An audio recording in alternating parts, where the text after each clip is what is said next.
So welcome everyone to our Talking About Preservation, our noontime chat. If you've just joined us and you're not on mute, please go ahead and mute your microphone. We'll open it up for conversation a little bit later. And for the best viewing, I think it's great to have your settings set to speaker mode. So you'll see who's speaking. That's the small bar in the speaker window. And then after the presentation is done, we'll open it up so we can see everyone's faces, and people will have a chance to raise their hand and ask a question or put a question in the chat. So for now, try to keep your microphone muted since we have quite a few people with us today, and we will get the program started. So today's topic is the Historic Homes Rehabilitation Tax Credit Process, a really important program for all of our private homeowners in the state of Connecticut to have some assistance with the stewardship of their historic properties. So this is such an important program, and we're so happy that so many of you are joining us today to learn more. Okay, how do we make this less loud? I don't know. Got a few more people to let in.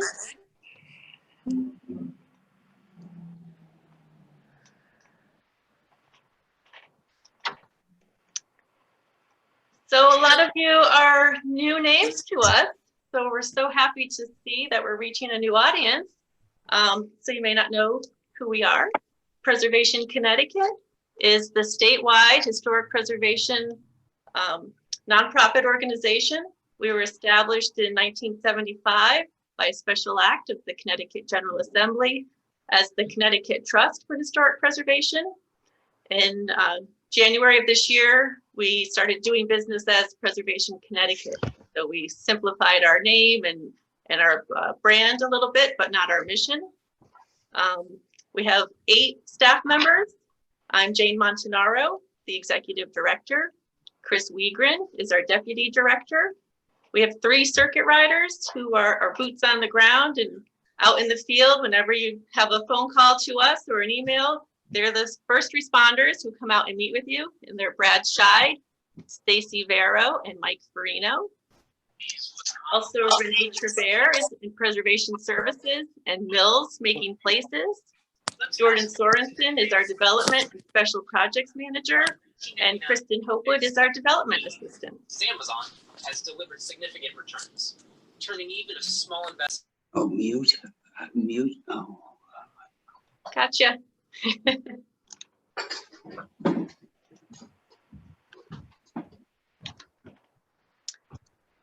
So Preservation Connecticut is the statutory partner with the State Historic Preservation Office. And so we support their work and by protecting, promoting, and preserving building sites and landscapes that contribute to the heritage and vitality of Connecticut's communities. And we do a lot of education programs such as this.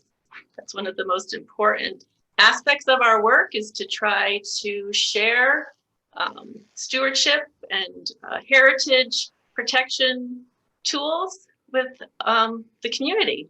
So those of you that are private homeowners, you are our best resource to help protect the valuable historic fabric of our state. So I'm so glad so many of you have joined us so we can help you in that role of protecting those beautiful homes that you inhabit.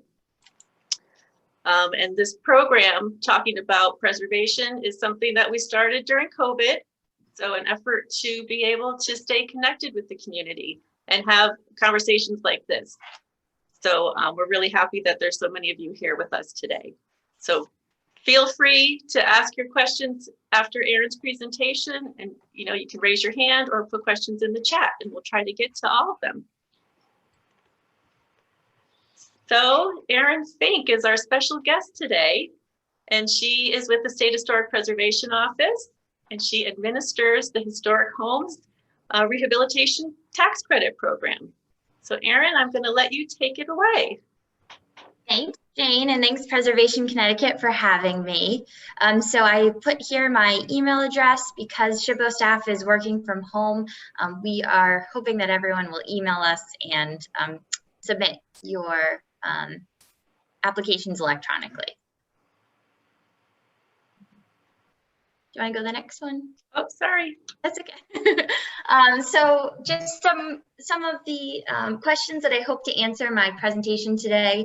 And I also plan to leave time for your questions. If you have specific questions about your house or project, feel free to email me. So we're just going to talk about why does Connecticut offer this program? Is this a tax write-off? How do you qualify? Eligible and ineligible expenses? How we evaluate the applications, the process and estimated timeline, and we'll do some case studies too.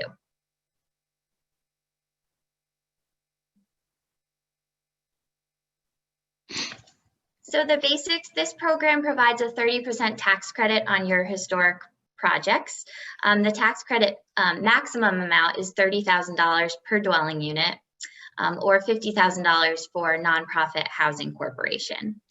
The tax credit can only be used on outbuildings if preservation work is being done to the main house at the same time. And our office builds in a 10% contingency in case there are surprise expenses. So if you lift up the bathroom floor and realize that the toilet has been leaking and there's rot and there's some extra expenses, we hope to have you covered in that way. And your final voucher amount is 30% of the total project cost. So this may be lower than the reservation. So we'll talk about the two different aspects, the reservation and the voucher. It's buy one, get two free. What? So this is a really important program in Connecticut. It's been around since 1999. It's incredibly important both to urban and rural communities. It employs local labor, supports local businesses, and gets properties back on the tax roll. So if you're ever talking to your local legislators, we'd love you to make a plug for this program and talk about its importance. So this program, the language can confuse people a bit. So a tax credit is the amount of money that taxpayers are permitted to subtract dollar for dollar from their income taxes. But this program, you actually get a tax credit voucher, which is a certificate from us that can be redeemed for a certain amount of money. In Connecticut, that voucher must be purchased by a C corporation, and they use it to offset their taxes.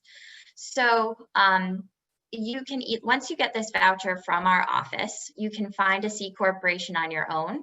You can engage a tax credit broker, or you can work with our office to facilitate the sale of the voucher to a local energy company. In this case, we use Eversource Energy, who's been purchasing the credits for the past 20 years, I believe, and they buy the credits dollar for dollar. And they will write you a check directly, which can be used to cover some of the expenses or on whatever you'd like.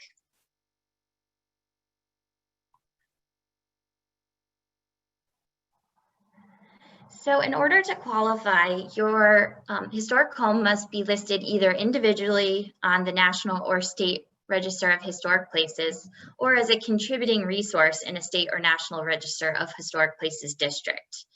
On the right here, you will see a screenshot of a database. So the SHPO office has a link on our website to a database that shows all of the properties that are listed on the state and national register in the 4 coastal counties of Connecticut.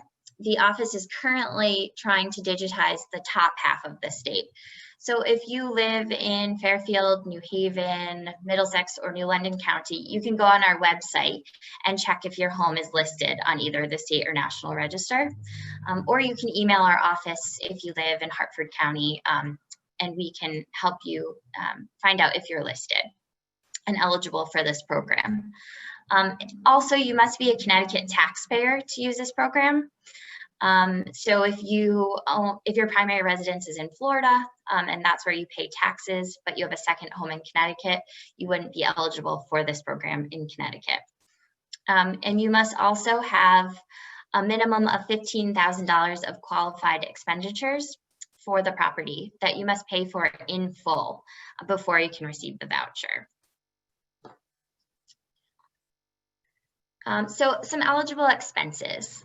We want you to think of the historic building fabric, the historic details, the finishes, the craftsmanship. So really preserving all of the things that make your historic house so special and unique. So foundation walls, porches, doors, windows, gutters, downspouts, structural systems. But we also want to make sure that your historic home stays up to date. So we will cover plumbing and electrical wiring and septic tanks, some remediation, and some other sort of HVAC systems. So the picture, we're just trying to, this isn't about aesthetic updates and cosmetic updates. You know, this isn't going to cover stainless steel appliances. It's really going to cover the woodwork, all of the special characteristics that you have in your house. So ineligible expenses, you can see some of them listed here. So big ones that we often get asked about are landscaping and site work. So those aren't covered. Driveways and sidewalks, fences, those aren't covered. And also some engineering, architectural design costs. So really it's less about studying or using products that aren't sensitive, like spray foam, vinyl, and plastic siding, or permanent paint products. So we try to be helpful and offer suggestions for alternatives rather than vinyl siding. We just want to make sure that you're using proper materials and making sure that any of the changes you make on the building are reversible. So again, the standards that we use to evaluate the applications are similar to the Secretary for the Interior standards of rehabilitation. So we just want to see that there's minimal changes to the defining characteristics of the building, site, and environment. We want to make sure that you're repairing rather than replacing if possible, and that you're avoiding any chemical or physical treatments that could damage the historic materials. So there are 4 parts to the application in this process. Part 1 and Part 2 can be submitted at the same time, and they are submitted before any of the work is done. So the Part 1 application is basically determining that your property is eligible. And the second part of the application is where you will show your scope of work for the project. After the Part 2 application is approved, you can begin work, and you'll want to make sure that you keep pictures and receipts of everything, because that will be submitted with your Part 3 application. Once that Part 3 is approved, you could submit a Part 4 application, and that is where we will prove that you are an owner of the house for the next 5 years, and it will facilitate the sale of the tax credit voucher to, in this case, Eversource Energy or whatever C corporation you choose.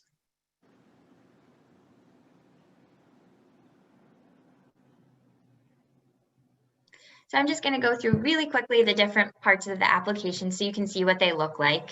This is a Part 1 application, so you'll just put the address of the house, if it's listed on the national or state register, or in a contributing district. And then we also asked for pictures of your house. So the front of the building, the back of the building, the side of the building, any outbuildings if you have them. If you don't, that's fine too. The street view of the building so we can see it in context, and any significant interior features. So these are essentially going to be the before shots, and then the Part 3 application will be the after shots. So we want to see what you're starting with and what you end up doing. The Part 2 application is where you will list your scope of work. So this is the time to get your estimates from contractors. And you can see there's a table here where you can list 2 different quotes. And so in this case, they're doing roof replacement, so they've gotten a quote from Benson Construction and Piper Construction. You don't have to get 2 different quotes. If you have a company that you know and trust, you can go with 1 quote. That's fine. We just suggest getting 2 so that you know that you're getting a fair price. A lot of people also ask if you can get written quotes. We don't recommend it because, again, we just want to protect you and make sure that they stand by their quote, but we will accept those if they're all you can get. And with the Part 2 application, you're going to list each part of the project. So if you're doing roof repair, that's 1 project. If you're doing HVAC, that's a 2nd project. If you're doing porch repairs, that's a 3rd project. And for each one of those projects, we'd like to see at least 2 representative photos. So for the roof, we'd like to see the condition of the shingles or various aspects of the roof. For HVAC, we'd just like to see what you have there now, if anything. And I forget what my 3rd example is, porch repair. We'd like to see, if it's painting that you need or there's rotten columns. We just like to see why you're doing this work and what you plan to do. So if you can tell us that there's water damage, that is the reason you're doing this work, and you plan to restore or replace with in-kind materials, we'd just like to see all of the explanation for what your plans are. And then there's once your Part 2 is approved, that basically says you're okay to start work and your scope of work has been approved. If you're working on the project and you realize that there's either a change to your scope of work, or you want to add a work item or remove a work item, you just need to fill out this Part 2 amendment. And I should say that all of these applications are on our website. There's links for each one of them. And so a Part 2 amendment is basically just describing why you're removing that part of the job or what changes you'd like to make. So in this example, they are changing the design of the door. Once they opened it up, they saw the existing, what the original door was, and they are sort of comparing to the houses in the neighborhood, because right now they have a door that isn't appropriate to the style of the house. And then the Part 3 application you will submit when you're finished with the work. So you will submit all of your paid in full receipts, along with you will put the quote and the actual cost of the work. And I think there's a column that shows you would put the actual cost of the work and the number of either the canceled check or the receipt, or a copy of the, there's bank statements, and you can white out any important numbers on there. We just want to know that this whole project has been paid for in full. The final total of all of the work is what we calculate the 30% tax credit from. So if we reserve a certain amount of money in the Part 2 application, you may not get all of that money if you didn't spend it all when it comes to the Part 3 and you add everything up. So it's really important to have all of your receipts matched up with the cost for each project. And then the Part 4 application, you'll see that you need to get a notary to stamp the application, that you are a state of Connecticut taxpayer, that you plan to live in the home for the next 5 years. And the 4-2 application is what will facilitate the sale of the C corporation, of the voucher to the C corporation.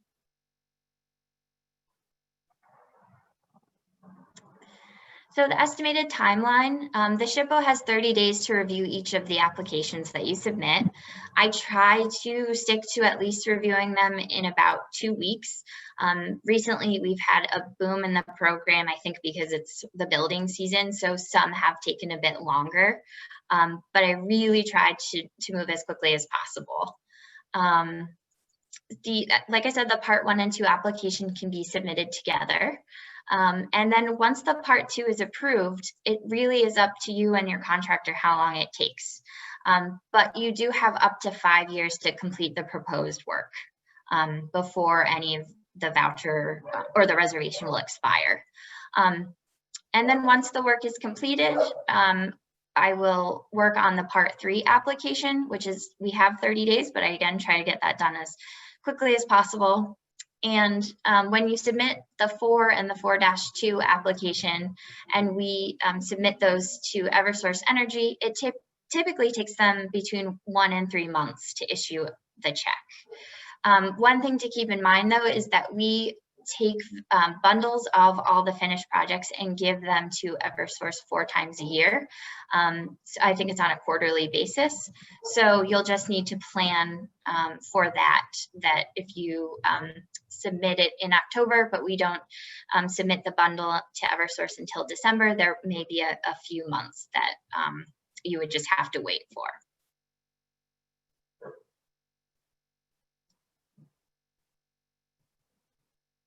So just a case study so you can sort of see how it works, because I know it sounds a little confusing and it's sometimes easier just to see it laid out. So in this case, I picked a 1-family home. I listed, sorry if you can hear my dog, all of the rehabilitation work. So we have gable, dormers, porch. So we just added, and painting. So we added those up, and the total cost is $60,000. We add in a 10% contingency, like I said, to cover any surprises that pop up. And then the 30% tax credit amount is $18,000. So the total amount reserved is the, actually, sorry, there's a mistake here. It should be the $6,000 plus the $18,000 is the total amount reserved. So it's the 10% contingency and the 30% tax credit.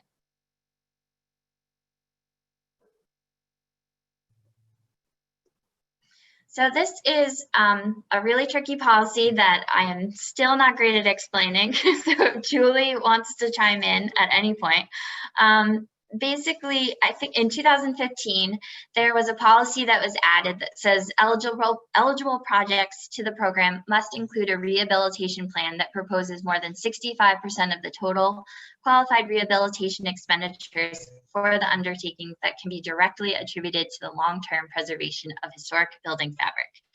So basically, this came about when a lot of people were submitting projects that were bathrooms and kitchen upgrades with new appliances and just sort of aesthetic renovation costs. We can't use the tax credit on those costs, but we do want to give some credit to those remaining costs. So it's basically saying that if your aesthetic work far exceeds the cost of preservation related costs, we use the following equation to figure it out. So if there are $21,500 in preservation related costs, we would divide it by the 65% policy to get a bigger number. So in essence, we are adding an additional $11,576 to give some credit to the remaining costs of the kitchen and bathroom upgrades. So basically, if you're just submitting preservation related expenditures for this program, you don't have to worry about this policy. But if you have a lot of aesthetic work and just a little bit of preservation work, there is this 65% policy so that you can get some credit towards the kitchen and bath remodel that you're doing, for example. And then lastly, this is a question we get a lot, are condos and co-ops eligible? So we did ask our legal counsel, and condos are eligible as long as they are single standalone structures that have between 1 and 4 dwelling units. And in the condo if the condo association is applying, it must be for exterior work or work carried out in the common areas. But an owner of a single unit is eligible for a tax credit as well. And an association and a unit owner can have applications open simultaneously. And then I'll just leave it up to your questions. Hopefully it didn't go too quickly, but let me know. Thank you, Erin. That was fantastic. I think you covered a lot.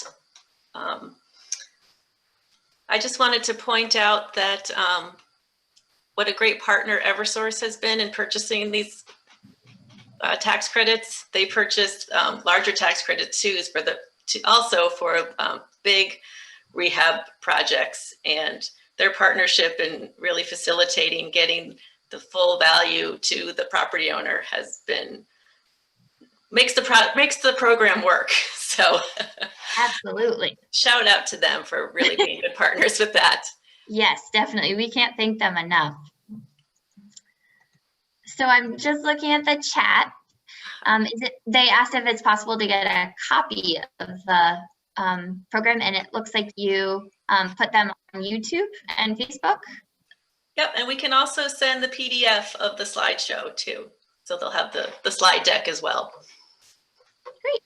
Another question, is the program funded through 2021? Yes, so I believe they set aside $3 million a year, and we haven't reached that cap. So this program will be going until hopefully for a very long time.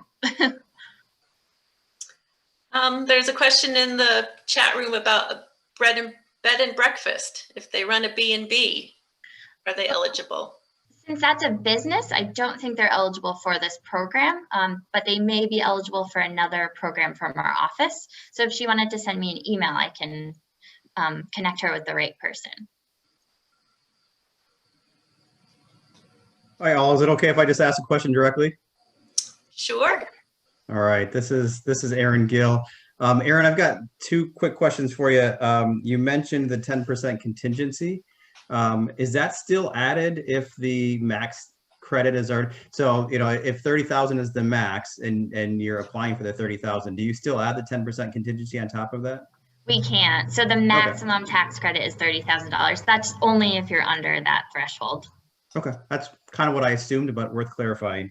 Yep. And then the second question, you mentioned that outbuildings might be eligible if you're doing the work at the same time as the main structure. Yep. Is that, so that's different, I think, from the other program. So is that garages in general, or could you talk about maybe outbuildings qualifying or not a little bit more? Sure. So a lot of times if people are doing work on their historic home, they also have a historic, like a 1920s garage that needs a new roof. They can put a new roof on the building as long as they're doing work on the main house as well. Other people have barns that they need to do structural repairs to on their property. And so same case, they can also do those structural repairs if they're doing work on the home at the same time. Does that make sense? Yeah, great. Thank you. That was the detail I needed. Thank you. Sure. I can't see everyone at once. Oh, there's a question. Are there Alexander, I see your hand. How you doing? Sorry. Got a couple of questions. I'm just, I love seeing programs like this. We used to have one in Rhode Island. How long has this program been active for?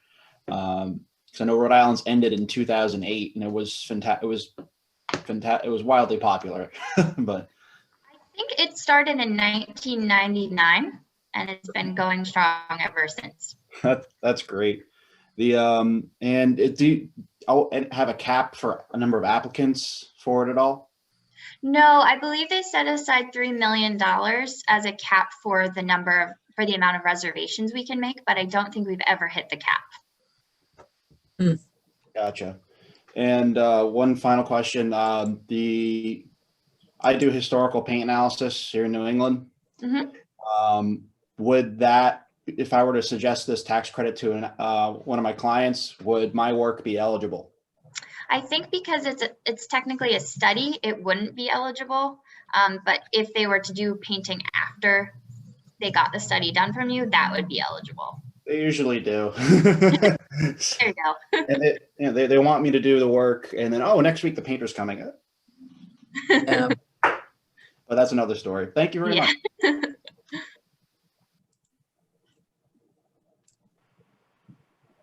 So Aaron, I've what got- do you recommend if people are just getting started? I know with our circuit rider program, we try to coordinate, site visits and meeting with people. What's the best way to get started if you're just starting to think about this? So shoot me an email, let me know what you're thinking of for a project. I can let you know if it's gonna fit with the program.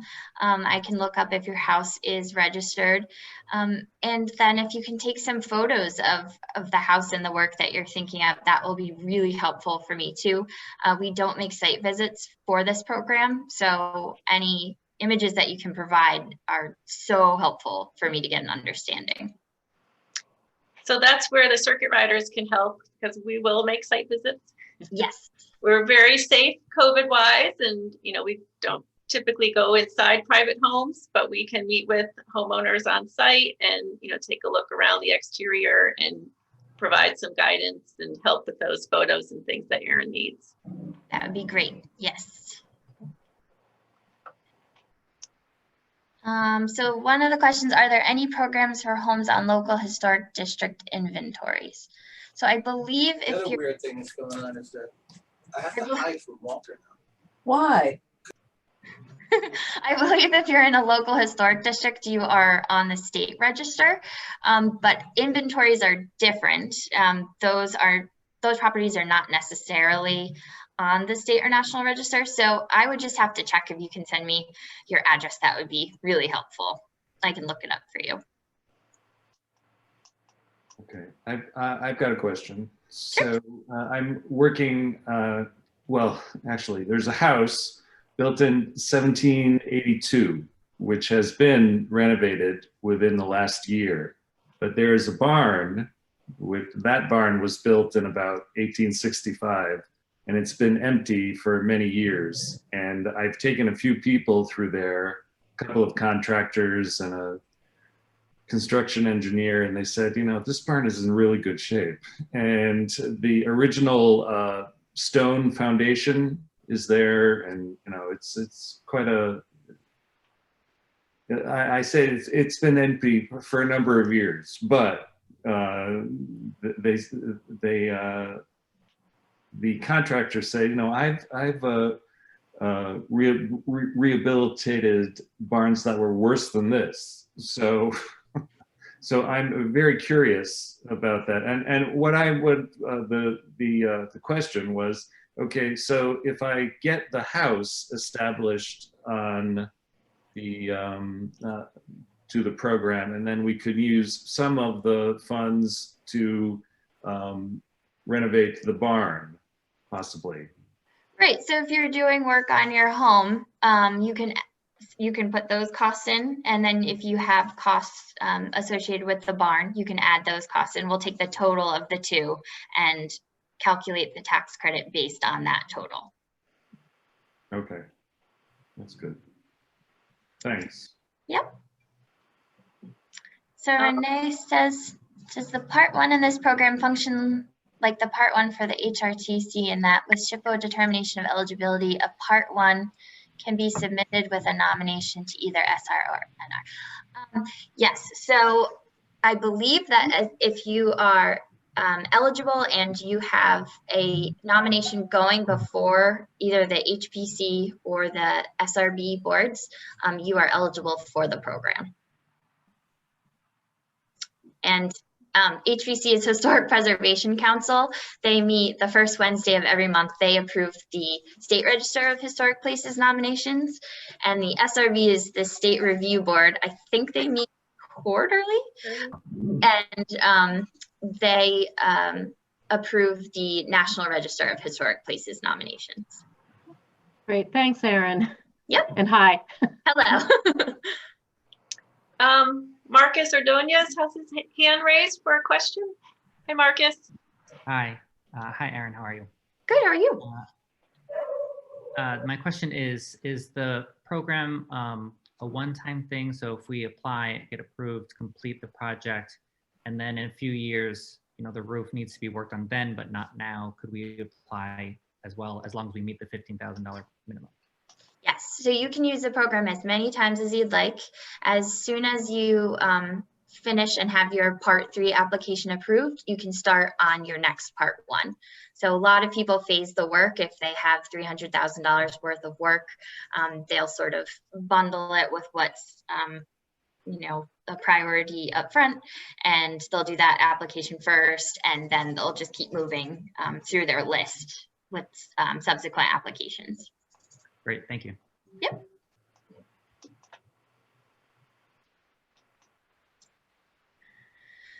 What happens if you receive a tax credit and unexpectedly need to sell your house or move within the 5-year time frame? So you can pass that on to the next homeowner. And so it's sort of in good faith that that homeowner will then stay there for 5 years.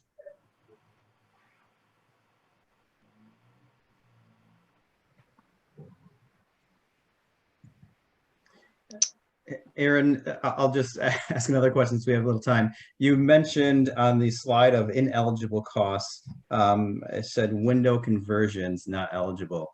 What does that mean? I mean, if we replace windows, does that mean it's not eligible, period? Or does it have to be certain materials? Or expand on that if you would, please. I don't know if I'm frozen. Am I frozen? No. Okay, good. So this mostly, we mean that we'd love to see you preserve your historic wooden windows rather than replace them. If you need to replace them, we'd rather you, well, we really try not to approve vinyl windows, but if you're putting in something that's historically sensitive and fits with the character and design of your home and is appropriate, we will approve them. But if your windows are in fairly good shape, we really would urge you not to replace the windows. Gotcha. Okay, thank you for that. And also, I just wanted to say thank you for taking the time to do this. It's been very helpful already. Appreciate it. Oh, good. Thank you.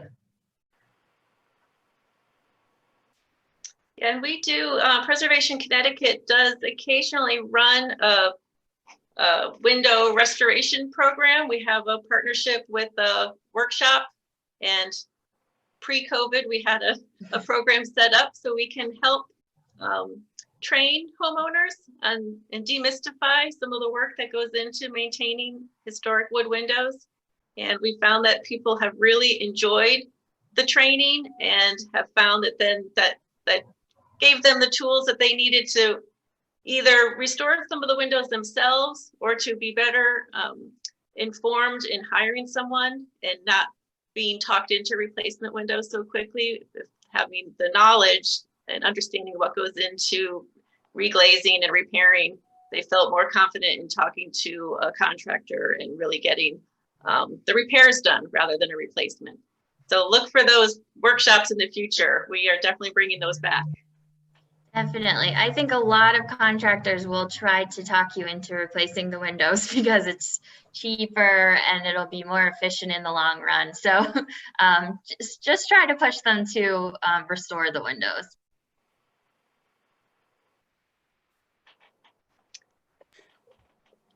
While we're on the subject, have you guys run across issues of lead? I mean, I've had a challenge once where, we had to do lead remediation, and essentially that ended up being so significant that you couldn't reuse the windows really. So that was kind of, as much, probably more to do than the functionality of the windows was the fact that we had to do the lead remediation. And then by the time you were done lead remediation, the windows were essentially gutted, if you will. Right. So I think it's a case-by-case basis. We do pay for remediation and, try to keep people from removing them as remediation. But if it gets to the point where there's nothing left of the wooden windows, we would understand them being replaced. So I think it would just be, we would just have to hear more about the case and sort of what's going on with the lead abatement. Stacey, you had your hand up? Yeah, just quickly on the same subject. If somebody has vinyl windows or say vinyl siding, would the money be able to be used to replace them in kind, or would they need to use that money to upgrade? Just as a question to throw out there, because we've gotten that in the past. Yeah, I think that's tricky.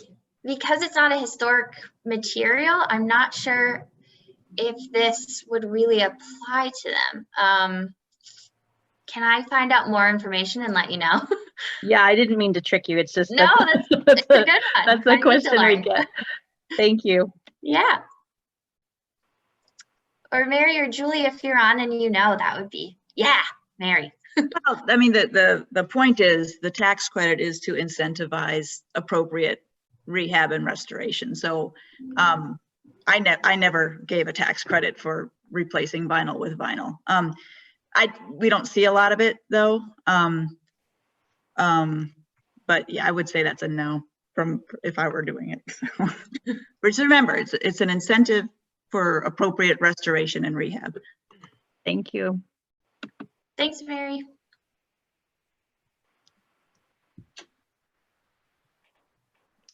Any other questions? Oh, can I just say one more thing? Yep, please. We set a high threshold for replacing windows. You have to make a super compelling case before replacement windows are considered. And you know, broken window panes is not a compelling case, and missing caulk is not a compelling. We get a lot of different arguments, but just talk to Erin about the current state of the windows, and she can help you figure out, you know, really what your options are. Thanks, Mary. Can I ask a question? Oh, sure. In regards to the windows, what about storms and screens on a historic home? This program will pay for storm windows and I believe screen windows. I haven't gotten that before, but I have approved several storm windows. Again, as long as they're sensitive, because those are considered removable. Right. Okay. Great. Thank you. Yep.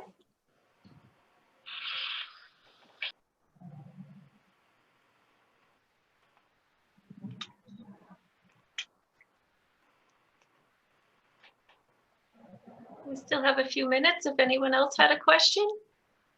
Hopefully I didn't go too quickly. Hi, it's Renee. I don't know how to raise my hand. I'm a dope. Just so, Erin, quickly though, so going back, I'm just curious, going back to Stacy's question. So what if you have a historic home that has vinyl windows? Would replacing them with windows based upon documentation of what was originally there be covered? I believe so. Mary, do you want to? So I should preface that I started in December and I'm still learning from my wise advisors, who is Mary Dunn from our office and Julie Carmelik, also from our office. So I usually pop over to their cubes, but I can't do that in this case. I'm just going to remain silent. We can talk about that as a. You saying they were originally vinyl? I'm just asking in the case of where the windows had been replaced at some point with vinyl, and someone is looking to replace with wood windows, let's say, based on documentation of original. Would something, it's just a hypothetical really, but. So she has vinyl windows and wants to go back to wood. Yeah, something like that. Yeah, exactly. So would that be eligible? I mean, I guess potentially. I mean, like people often want to restore their porches. I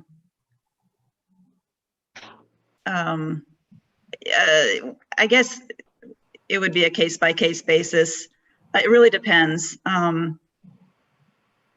If there's evidence, we really rely on building evidence and photographic evidence. I mean, it shouldn't be too hard to prove that a window was originally wood, but you know, I think Erin could. A lot of times with porches, people have photos of exactly what it looked like, and now they have concrete steps, and so they want to put the porch back on, and so it's really just showing me pictures and case by case. It's hard to say generally. Thanks. So we definitely need to bring these window workshops back. Thank you, Erin, for putting in the chat of offering Connecticut landmarks. sites as potential subject homes for our workshops. We did do that at a historic property in Waterford a few years ago, where we went on site and pulled windows out and made the repairs. So we definitely are eager to get back, roll up our sleeves and get our hands dirty again and start doing some window work. So thanks for the suggestion. Regan says, if a nonprofit is leasing a single family historic home, is the nonprofit eligible for the tax credit, or should the homeowner apply for the tax credit? The homeowner should apply. Thank you. Yep. And then Leah says, sometimes part of the process for qualification will uncover evidence of what was there. Yes, exactly. That was the case in the Part 2 amendment that I showed. They sort of were doing porch repair, and they ended up finding out what the front door, what it used to look like based on where it was set into the building.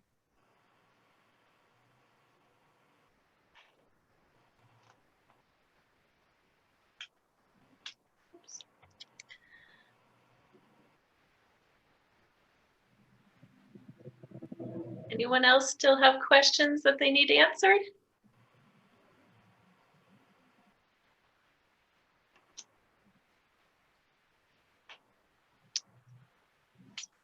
Oops, trying to scroll down.